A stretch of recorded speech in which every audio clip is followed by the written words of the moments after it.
आज की क्लास में कक्षा 10th का विज्ञान में श्वेत प्रकाश के बारे में जानेंगे और इंद्रधनुष का निर्माण को देखेंगे। ठीक है, देखिए श्वेत प्रकाश का एक एक्सपेरिमेंट है, प्रेडिकली है, जो सर आइजैक न्यूटन साहब ने इसको किए थे। तो उसके बारे में थोड़ा पहले समझ लीजिए। देखिए न्यूटन साहब क्या किए थे कि एक प्रिज्म लिए थे।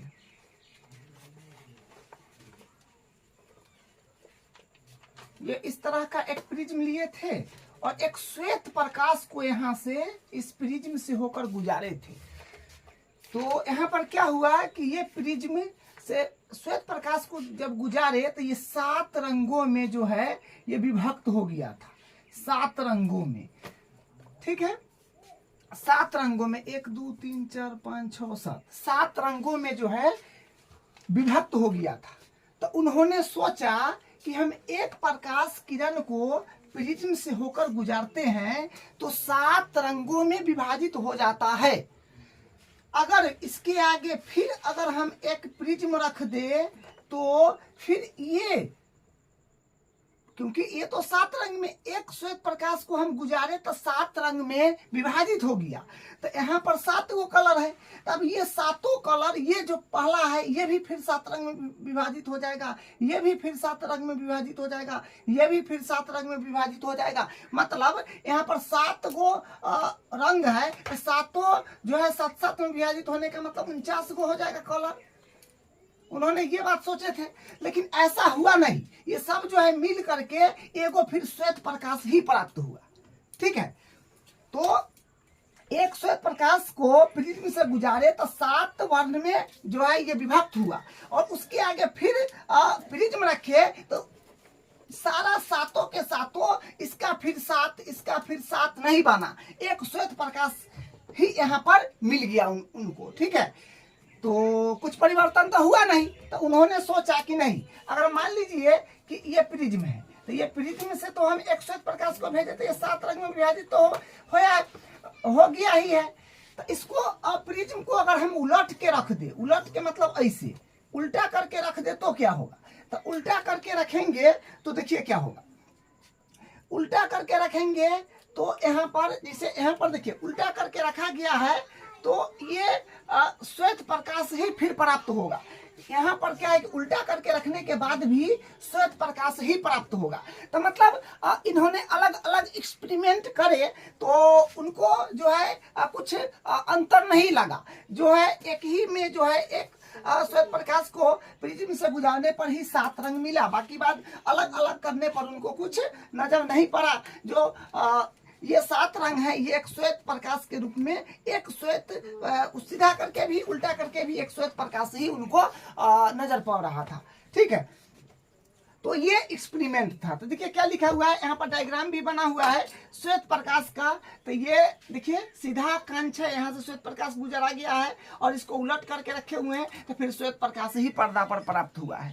ठीक है, क्या है पॉइंट, जिस प्रकाश में 7 रंग होते हैं उसे श्वेत प्रकाश कहते हैं। तो जिस प्रकाश में 7 रंग होगा उसको हम लोग श्वेत प्रकाश कहेंगे। देखिए जो आपको एक्सपेरिमेंट बताए हैं, प्रायोगिक बताए हैं, वो क्या है, आइजैक न्यूटन ने सर्वप्रथम सूर्य के प्रकाश से स्पेक्ट्रम प्राप्त करने के लिए प्रिज्म का उपयोग किया। उन्होंने प्रिज्म से प्राप्त स्पेक्ट्रम के आगे और प्रिज्म रखकर अनंगों का और अधिक विभाजन करने का प्रयत्न किया, ऐसा लेकिन नहीं हुआ। बताए, ऐसा नहीं हुआ।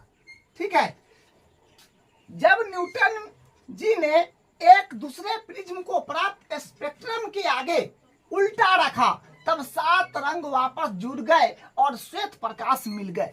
जब उल्टा रखे इन्होंने तो 7 रंग जुड़ गए और एक फिर श्वेत प्रकाश ही मिला जैसा इधर था।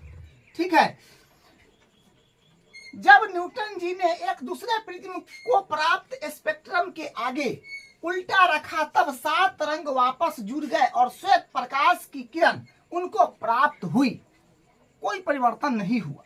जो प्रकाश सूर्य के प्रकाश के समान स्पेक्ट्रम बनाता है उसे श्वेत प्रकाश प्रकाश कहते हैं। जो प्रकाश सूर्य के प्रकाश के समान स्पेक्ट्रम बनाता है उसे हम लोग बोलते हैं श्वेत प्रकाश। ठीक है, कलर में जो होता है हमेशा 7 वर्ण फिक्स है, वर्ण मतलब रंग। ठीक है, अब देखिए इंद्रधनुष का निर्माण कैसे होता है, ये भी इंपॉर्टेंट टॉपिक है। देखिए जैसे प्रिज्म से प्रकाश में जो रिलेशन है, उसी प्रकार यहाँ पर वायुमंडल में, वायुमंडलीय क्या बोलते हैं, हाँ, वायुमंडल में जब वर्षा का बूंदे, पानी का बूंदे जो है वो सूर्य के प्रकाश पड़ने के बाद वहां पर इंद्रधनुष हम लोग को दिखाई देता है। ठीक है, तो ये जो है ये इंद्रधनुष वायु के बूंद के कारण बनता है, पानी के बूंद के कारण। ठीक है, क्योंकि वायु में क्या होता है कि पानी का बूंद गोलाकार होता है, लेकिन जब नीचे पानी गिरता है धरती पर तो धरती में ग्रेविटीज होता है, यानी गुरुत्वाकर्षण बल होता है। तो गुरुत्वाकर्षण बल के कारण पानी का बूंदे थोड़ा सा खिंच जाता है।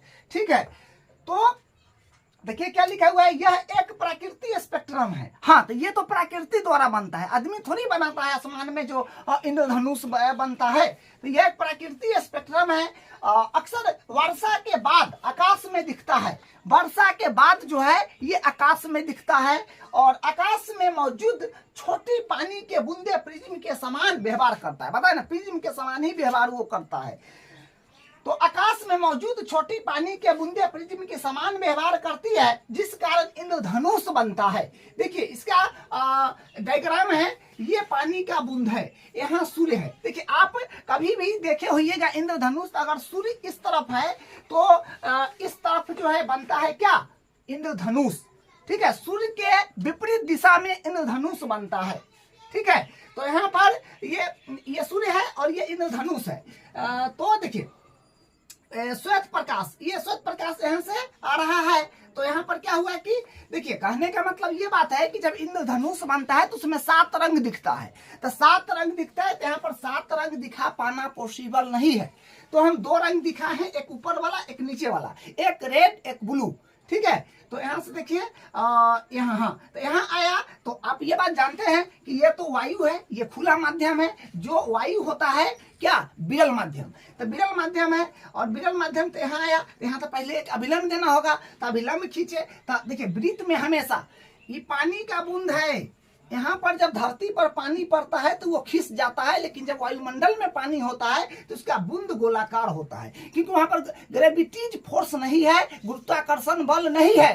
तो हाँ, तो यहाँ से हम श्वेत प्रकाश को भेजे, तो यहाँ पर आने के बाद ये यहाँ पर पहले अभिलंब बनाना पड़ेगा, वृत्त में अभिलंब, क्योंकि गोला है तो एक वृत्त मान लीजिए, या फिर 3D बॉल मान लीजिए। तो यहाँ पर क्या है कि ये केंद्र है, तो केंद्र से ही हम लोग को वृत्त में या गोला में खींचना पड़ता है अभिलंब। तो यहाँ से यहाँ खींचे और इसको स्पर्श करा दिए, तो स्पर्श वृत्त में 90 डिग्री पर करता है।